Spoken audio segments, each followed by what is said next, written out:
a velvet gown brushing against cold marble, a frantic heartbeat echoing over a sweeping waltz. Fleeing a royal ball at midnight sounds like a fairy tale, but when the most dangerous man in England barricades every door to keep his prize, a glittering ballroom becomes a breathtaking prison of survival.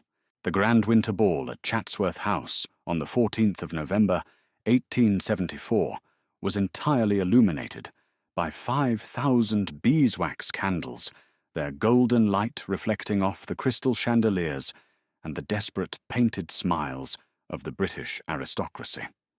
It was the social event of the decade, hosted by the Crown, a night where fortunes were secured, alliances were forged, and lives were traded like common currency.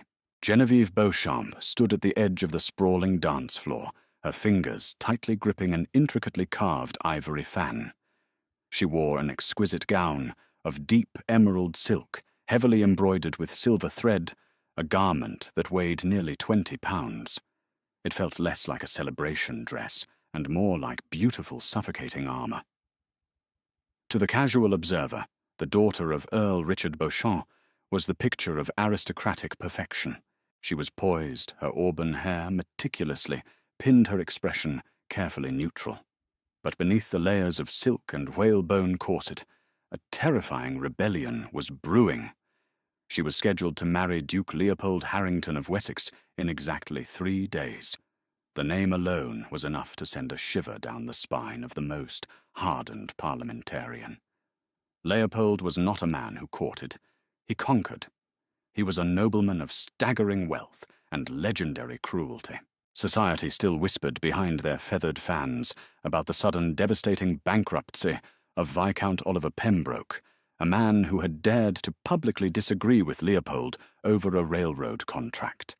Within a month, Pembroke's estate was seized, his reputation destroyed by manufactured scandals, and his family forced into exile in debtor's disgrace. Leopold Harrington did not simply defeat his rivals, he unmade them. And now he had purchased Genevieve. Her father, Earl Richard, had amassed an insurmountable gambling debt at the tables of Mayfair, squandering the family's historic estate. Leopold had quietly bought up every single promissory note. He then presented the Earl with a simple, brutal ultimatum: absolute ruin and a debtor's prison or the hand of his eldest daughter. Genevieve had been sold to clear a ledger, but Genevieve had no intention of walking down the aisle of St. George's Chapel to become the property of a monster. For 6 months, she had been meticulously planning her escape. She had smuggled small, valuable items, jewels left to her by her late mother, gold coins clipped from her father's diminishing coffers, and entrusted them to her childhood confidant, Captain Frederick Lawson. Frederick, an up-and-coming officer in the Royal Navy, had secured a carriage that would be waiting at the edge of the Chatsworth estate at precisely 15 minutes past midnight. From there she would be driven to a secluded port in Dover, boarding a merchant ship bound for Boston under the alias Mary Smith. She had memorized every detail of the plan. She knew the exact rotation of the royal guards, the layout of the servants' corridors that bypassed the grand halls, and the specific moment when the chaos of the midnight supper would draw the highest concentration of guests to the banquet hall. "You look radiant, Genevieve," a low, resonant voice murmured against her ear, snapping her out of her frantic internal rehearsals. "Almost as if you have a secret." Genevieve stiffened her breath, catching in her throat. She turned slowly to face Duke Leopold Harrington. He was a striking man, tall and broad-shouldered, with a sharp jawline and eyes the color of crushed slate. He wore a tailored evening coat of midnight blue, devoid of the garish medals many other lords flaunted. Leopold's power required no decorative proof. "Your Grace," Genevieve replied, forcing a curtsy, her voice steady, despite the tremor in her hands. "The only secret I harbor is how exhausting I find these grand affairs. The heat is rather stifling." Leopold's lips curled into a faint, chilling smile. He reached out his gloved fingers, lightly tracing the exposed skin of her collarbone. The touch was completely inappropriate for a public ballroom a blatant display of ownership that caused nearby aristocrats, including the prominent Duchess Henrietta of Marlborough, to politely avert their eyes. No one challenged the Duke. "The heat is but a temporary discomfort." Leopold said, his gaze fixed intensely on hers, devoid of any warmth. "Soon you will be away from all of this, within the secure, quiet walls of Wessex Manor. I have made sure it will be utterly impenetrable. You will never have to worry about the outside world again." It was not a comfort. It was a threat. He was promising her a beautifully decorated tomb. "I look forward to the tranquility." Genevieve lied flawlessly, meeting his slate-grey eyes without blinking. "See that you do," he whispered, offering his arm. "The orchestra is preparing the final waltz before the midnight supper. You will dance it with me." She had no choice but to place her hand on his sleeve. As he led her onto the floor, Genevieve's mind raced. The massive grandfather clock at the end of the hall, framed in mahogany and gold leaf, read 11:45. 30 minutes until her carriage departed. 30 minutes to slip away from the most perceptive, dangerous man she had ever known. As they moved across the floor, Leopold's grip on her waist was painfully tight, his steps aggressive and commanding. He spun her through the throngs of dancers, his eyes scanning the room, assessing every lord, every servant, every exit. Genevieve realized with a sinking dread that Leopold was not just dancing, he was patrolling. "You are trembling, my dear," he noted, as the strings crescendoed. "As I said, Your Grace, the heat." The final chord struck. The crowd erupted into polite applause. The great doors to the banquet hall were thrown open by footmen in royal livery, and the melodic chime of the midnight clock began to echo through the massive estate. "I shall fetch you a glass of champagne," Leopold announced, releasing her waist but catching her wrist. He squeezed it once, a painful reminder of his physical strength, before letting her go. "Wait right here. Do not move, Genevieve." As he turned and disappeared into the sea of silk and velvet moving toward the banquet hall, Genevieve took a deep breath. The first chime of midnight rang out. It was time. The moment Leopold's midnight blue coat was obscured by a cluster of gossiping countesses, Genevieve moved. She did not run. Running would attract attention. She glided backward, slipping behind a massive marble pillar, draped in heavy crimson bunting. She wove through a group of elderly politicians, debating the corn laws, excusing herself with a polite smile, moving steadily toward the East Gallery. The fourth chime of the midnight clock echoed. She reached the heavy velvet curtains that concealed the entrance to the servants' corridors. Checking over her shoulder one last time, she saw no sign of Leopold. She slipped behind the fabric, and the deafening noise of the ballroom was instantly muted, replaced by the damp, quiet chill of the stone passageway. The corridor was illuminated only by sputtering gas lamps mounted high on the walls. Genevieve gathered the heavy skirts of her emerald gown, hauling the fabric up to her knees, and abandoned all aristocratic grace. She broke into a desperate sprint. The plan was simple. Take the East Gallery corridor down to the kitchen's exit, through the scullery doors into the herb garden, and cross the dark lawns to the wrought-iron gate where Captain Lawson and the carriage waited. Her satin slippers slapped softly against the cobblestone floors.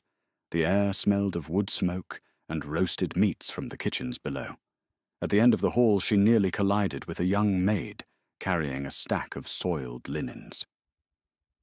"My lady," the maid gasped, dropping a towel. Her name tag read Abigail. The girl stared in shock at the high-born woman, rushing through the servants' quarters, breathless and disheveled. "Say nothing of seeing me, Abigail," Genevieve commanded, her voice fierce. She pressed a small gold sovereign into the stunned girl's hand. "Forget I was here." Without waiting for a reply, Genevieve hurried down the spiral iron staircase that led to the kitchen level. Her lungs burned against the tight restrictions of her corset, but adrenaline pushed her forward. She reached the landing. The scullery was just ahead. She pushed open the wooden swinging doors, expecting the chaotic bustle of cooks and scullery maids. Instead, the room was entirely empty.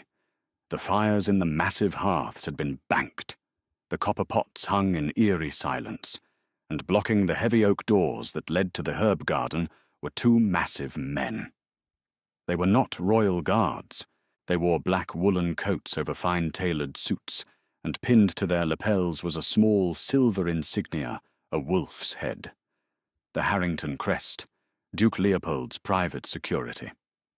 Genevieve froze, pressing herself into the shadows of the pantry doorway. One of the men, a heavily scarred enforcer, known in London's underworld as Thomas Miller, was lazily smoking a cigar, his broad back leaning against the door handle. "Reckon she'll try this way," the other man muttered. "The Duke said, 'Cover every door,'" Thomas replied, exhaling a thick cloud of grey smoke. "Front back the cellars, the conservatory. Nobody leaves Chatsworth tonight without His Grace's permission." He knew she was planning something. Genevieve's blood turned to ice. He knew. Panic raw and blinding threatened to overwhelm her. Leopold had blocked the exits. She was trapped in the house. She backed away slowly, terrified that the rustle of her silk gown would betray her. She retreated up the iron stairs, her mind scrambling for an alternative. If the kitchen was blocked, the front gates would be heavily fortified. The cellar doors were locked from the outside. That left only one possibility, the great glass conservatory on the west wing. It had a set of double glass doors that opened directly onto the hedge maze. If she could get into the maze, she could lose his men in the dark and climb the stone wall bordering the estate. She navigated the upper corridors, darting from shadow to shadow, avoiding the patrols of Harrington's men, who were now sweeping the halls. They were moving quietly, efficiently, hunting her without raising the alarm to the royal hosts. Leopold was keeping this quiet. He wanted to catch her in the dark, to prove her absolute helplessness. Genevieve finally reached the west wing. The conservatory was a magnificent glass structure, filled with exotic ferns, blooming orchids, and towering palm trees imported from the Orient. The moonlight spilled through the glass ceiling, casting long, eerie shadows across the marble floor. She rushed down the center aisle, her eyes locked on the double glass doors at the far end. They were unguarded. Hope flared in her chest. She reached the doors and grasped the brass handles, throwing her weight backward to pull them open. They didn't budge. Genevieve pulled harder, panic making her frantic. She looked down. A thick, heavy iron chain had been wrapped through the handles, secured with a massive brass padlock. "No, no, no," she whispered, shaking the handles. The rattling chain echoed loudly through the silent glass room. She looked around desperately. She could try to break the glass, but the noise would bring every guard in the wing crashing down upon her. "It's no use, Genevieve. The glass is reinforced steel-framed." The voice came from the shadows of a massive weeping fig tree. Genevieve whirled around her heart, hammering against her ribs. Stepping into the moonlight was Captain Frederick Lawson. He was dressed in his immaculate naval uniform, but his posture was rigid, his eyes cast downward in shame. "Frederick—" Genevieve gasped, a wave of immense relief washing over her, quickly followed by deep confusion. "What are you doing inside? Where is the carriage? We have to find a way to break this chain." Frederick did not move to help her. He stood entirely still, clutching a small leather ledger to his chest. He couldn't meet her eyes. "I am so sorry, Genevieve," Frederick whispered, his voice cracking. I had no choice." "What are you talking about?" she pleaded, stepping toward him. "Frederick, please, we have to go now. His men are everywhere." "I know they are." Another voice echoed smoothly through the conservatory. From the darkness behind Frederick, a tall figure emerged. Duke Leopold Harrington stepped into the shaft of moonlight. He was holding two objects. In his left hand was the velvet pouch of Genevieve's smuggled jewels. In his right hand was a signed royal commission promoting a naval captain to the rank of admiral, a promotion that would secure wealth and status for a lifetime. Leopold tossed the velvet pouch onto a nearby iron table. The jewels spilled out, glittering mockingly in the moonlight. "Did you truly believe, my dear?" Leopold said softly, walking slowly toward her, as Frederick stepped back into the shadows. "That a Harrington leaves his front door open when there is a thief in his house." Genevieve stared at Frederick, the magnitude of the betrayal hitting her with the physical force of a blow. The man she had trusted since childhood, the man who had promised to secure her freedom, had sold her out. He had taken Leopold's bribe. "You coward!" she hissed at Frederick, tears of absolute fury burning her eyes.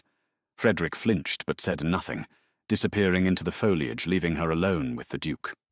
Leopold stopped mere inches from her. The conservatory was silent, save for the ragged sound of her own breathing. He reached out, taking the delicate lace of her sleeve between his thumb and forefinger, examining it as if she were a prized mare he had just purchased at auction. A brilliant plan. "Genevieve," Leopold murmured, his tone eerily calm, devoid of anger. That was what made him so terrifying. He was never angry. He was simply absolute. "The carriage, the alias, the timing. I am genuinely impressed. You possess a sharp mind. It will make breaking you all the more satisfying." Genevieve backed up until her shoulders hit the chained glass doors. There was nowhere left to run. Every exit was blocked. Her ally was a traitor, and the clock in the distant hall chimed the quarter hour. "The game is over. Genevieve," Leopold said, extending his arm to her, his slate-grey eyes locking onto hers with a predatory gleam. "Now you will take my arm. We will return to the ballroom. We will dance the final waltz. And you will smile, because if you do not, I will ensure your father spends the rest of his miserable life rotting in Newgate Prison, and your dear Captain Lawson will find his new ship at the bottom of the Atlantic." He stepped closer, his voice dropping to a deadly whisper. "The exits are closed, my bride. You belong to me now." Genevieve took his arm. She had no other choice. The heavy wool of his midnight blue coat felt like the rough stone of a prison wall beneath her gloved fingertips. As they walked back through the winding corridors of Chatsworth House, the suffocating reality of her situation seemed to tighten around her throat like a physical noose. Leopold walked with the slow, deliberate stride of a predator that had already broken the neck of its prey. He did not drag her. He did not need to. His victory was absolute. When they re-entered the grand ballroom, the glittering society of London was none the wiser. The orchestra was playing a bright, lively quadrille, and a sea of brightly coloured silks and satins spun across the floor. Leopold smoothly guided her into the throngs of people, acting the part of the devoted protective fiancé. "Smile, Genevieve." Leopold commanded his voice, a velvet purr against her ear, as he handed her a flute of champagne from a passing footman. "The Duke of Wellington is watching us from the gallery. We must appear the picture of matrimonial bliss." Genevieve forced the corners of her mouth upward, lifting the crystal glass to her lips. The champagne tasted like ash. Her eyes scanned the room, finding the imposing figures of Leopold's men, stationed discreetly near the grand mahogany doors, blending in with the footman, but possessing the unmistakable stillness of hired muscle. Thomas Miller was leaning against a marble pillar near the cloakroom, his scarred face partially hidden by the shadows. She was entirely trapped, or so Leopold Harrington believed. What the cruel Duke of Wessex did not know, and what the cowardly Captain Frederick Lawson had failed to realize, was that Genevieve Beauchamp was the daughter of an earl who had lost everything to strategy games. Her father had been a terrible gambler, but he had taught his daughter how to read a table. Months ago, she had noticed the frayed cuffs of Frederick's uniforms and the nervous, desperate way he watched the card tables at Mayfair. She knew a man drowning in debt was a man easily bought. She had never trusted Frederick with her real escape. The carriage in Dover was a ghost ship. The alias Mary Smith was a fiction designed to be uncovered. The velvet pouch Leopold had triumphantly thrown onto the conservatory table contained nothing but expertly crafted glass paste duplicates of her mother's jewellery. The real diamonds had been quietly smuggled to a bank in Paris 3 weeks prior by her true ally, a woman whose power rivaled even that of the formidable Duke. Across the room, draped in heavy purple velvet and dripping in authentic sapphires, stood Duchess Henrietta of Marlborough. Henrietta was the matriarch of one of the oldest, wealthiest families in England, and she harboured a deep, venomous hatred for Leopold Harrington. 2 years prior, Leopold had mercilessly crushed the reputation of Henrietta's beloved nephew to secure a shipping monopoly. Henrietta had waited in the shadows for her revenge, and when Genevieve had secretly approached her in the whispering galleries of St. Paul's Cathedral, a month ago, the Duchess had found her perfect weapon. Genevieve caught Henrietta's eye across the crowded dance floor. The older woman was casually fanning herself with a spectacular peacock feather fan. Slowly, deliberately, Genevieve tapped her own ivory fan against her silk skirts. 1, 2, 3. It was the signal. The decoy had been sprung. Leopold had taken the bait, believing he had thwarted her only plan, leaving him arrogant and crucially off his guard. Henrietta gave a nearly imperceptible nod and turned, sweeping her grand purple train behind her as she headed toward the royal antechambers. The real game was about to begin. "You are uncharacteristically quiet, my dear." Leopold noted his slate-grey eyes, narrowing slightly as he studied her profile. "I expected more tears. Or perhaps a futile attempt to negotiate. I am simply accepting my reality, Your Grace," Genevieve replied smoothly, keeping her voice devoid of emotion. "You have proven your reach. It would be entirely foolish of me to fight a battle I have already lost."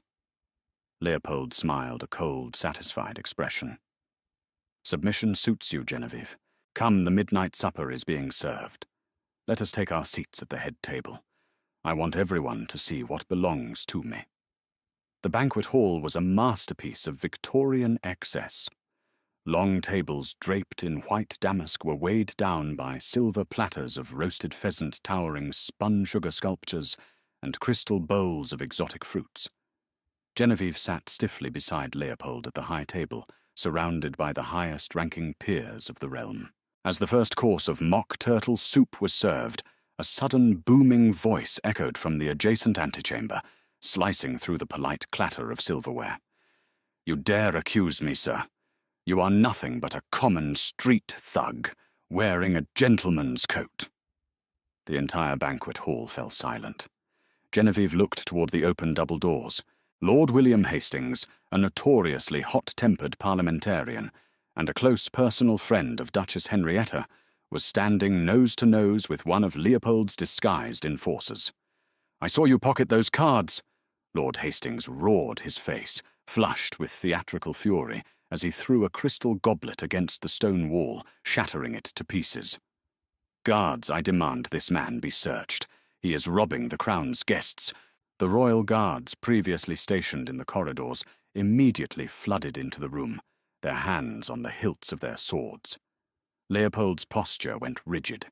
His private men were operating illegally on royal grounds. If they were arrested and searched by the Crown's forces, the scandal would be catastrophic, even for a duke.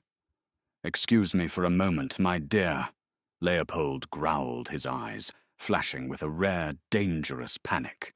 He stood up, abandoning his soup, and strode quickly toward the escalating chaos in the antechamber to manage his men before the royal guards intervened. He had taken his eyes off her. He had given her exactly 2 minutes. Genevieve did not hesitate. She stood up seamlessly, blending into the crowd of shocked aristocrats who were standing to get a better look at the brawl. She slipped backward, sliding behind a heavy tapestry that concealed the entrance to the ladies' retiring room. Inside the room was empty, save for a young woman, dressed in the austere grey uniform of a lady's maid. It was Clara, the Duchess of Marlborough's most trusted servant. "Quickly, my lady," Clara whispered, pulling a heavy hooded morning cloak made of black wool from a satchel. Genevieve practically tore off the heavy emerald silk overskirt of her gown, unlacing the restrictive layers in seconds. She threw the black morning cloak over her shoulders, pulling the deep hood up to obscure her face entirely. In an instant, she transformed from a glittering aristocratic prize into an anonymous grieving widow in the service of a grand household. "The Duchess is waiting in the royal courtyard," Clara instructed, handing Genevieve a small leather reticule containing forged transit papers and a ticket for the Royal Mail train. "Her carriage bears the Queen's personal seal. No man, not even the Duke of Wessex, can legally stop it." Genevieve nodded her heart, hammering a frantic rhythm against her ribs. She exited the retiring room through the secondary door that led directly to the private guest wing. She walked with her head down, matching the hurried, subservient pace of a maid. As she passed the grand staircase, she saw Thomas Miller Leopold's scarred enforcer barking orders to two other men, desperately searching the fleeing crowds. Genevieve held her breath, staring at the marble floor as she walked directly past him. "You there, girl," Thomas snapped. Genevieve froze. Her blood turned to ice. She slowly turned her head, keeping the hood pulled low. "Did you see a woman in a green dress come this way?" Thomas demanded, his eyes scanning the corridor behind her. "No, sir," Genevieve whispered, pitching her voice into a coarse, frightened register. "I've been tending to the Duchess of Marlborough's trunks. She is departing early." Thomas dismissed her with a wave of his hand, already turning his attention to the next hallway.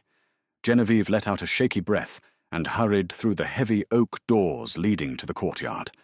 The night air was freezing, stinging her cheeks, but it felt like absolute heaven. Sitting on the cobblestones was a massive black carriage, the golden crest of the royal family gleaming on its door. Duchess Henrietta was already seated inside her peacock fan, resting in her lap. Genevieve climbed in, pulling the door shut behind her, just as the carriage lurched forward. Back in the banquet hall, Leopold Harrington had finally diffused the situation, with Lord Hastings having been forced to heavily bribe a royal guard to look the other way. He returned to the high table, his jaw clenched in irritation. He looked at the empty chair beside him. "Where is Lady Genevieve?" he demanded of a nearby countess. I do not know, Your Grace," the woman stammered. "She was here a moment ago." Leopold's eyes fell upon the table. Resting precisely in the center of Genevieve's porcelain dinner plate was a small, familiar object. It was a single glass paste diamond. Beside it lay a small piece of heavy cream stationery folded once. Leopold snatched it up his hands, trembling with a sudden furious realization. He ripped it open. The handwriting was elegant, sharp, and hurried. "You purchased a prisoner, Your Grace, but you forgot you were buying the daughter of a master strategist. I knew Captain Lawson's price long before you paid it. Enjoy the glass. The real diamonds are in Paris. And I am a ghost." Leopold crumpled the note in his fist, his knuckles turning entirely white. He stared out the grand windows of Chatsworth House, out into the impenetrable sprawling darkness of the English countryside. For the first time in his ruthless conquering life, the Duke of Wessex had been utterly defeated. He had barricaded every door, locked every gate, and guarded every shadow. But he had forgotten to guard the one thing that truly mattered: his own arrogance. Miles away, the Royal Mail train roared through the night, cutting a path toward the Scottish borders. Inside a first-class cabin, Genevieve pulled back the hood of her black cloak and looked out the window at the passing silver moon. She had lost her home, her title, and her country. But as the train sped toward the coast, she pressed a hand to the glass and smiled a genuine, radiant smile. She had won her freedom. Do you love thrilling historical dramas, filled with unexpected twists and brilliant heroines who outsmart the villains? If Genevieve's daring midnight escape kept you on the edge of your seat, please hit that like button. Share this story with your fellow romance and suspense lovers, and make sure to subscribe to our channel for more breathtaking tales of royalty, betrayal, and survival. Drop a comment below. Would you have trusted the Duchess? See you in the next video.